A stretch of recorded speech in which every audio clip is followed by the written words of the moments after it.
तुम्ही 10 वर्षासाठी घेताय, 20 वर्षासाठी घेताय, 30 वर्षासाठी घेताय. हा जो कमी ईएमआय जो आहे तो जर तुम्हाला पाहिजे असेल तर तो 30 वर्षाला जातो. मेन तुमच्या क्वेश्चनला पॉइंट आउट मध्ये हे मी बोलू शकतो की ईएमआय कमी, तुमचं व्याज जास्त जाणार, तुमचं नुकसान आहे.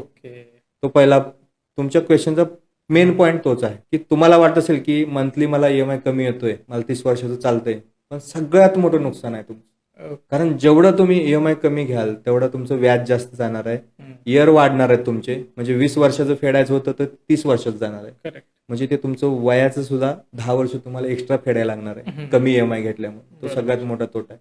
रेग्युलर घ्या, रेग्युलर ईएमआय ठेवा, रेग्युलर वर्ष ठेवा, जेणेकरून तुमचा ईएमआय जो आहे तो जाईल पण प्रॉपर.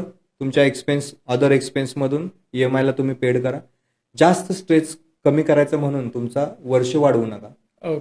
ईएमआय जो आहे आपला तो एक सॅलरीच्या जे पर्सेंटेज बँकेने जे ठरवून दिलेलं आहे त्या क्रायटेरियामध्ये तुमचा कमीत कमी ईएमआय घेण्यापेक्षा तुमचा व्याज किती जातोय, प्रिन्सिपल किती कट होते ते तुम्ही तपासून बघणं गरजेचं आहे.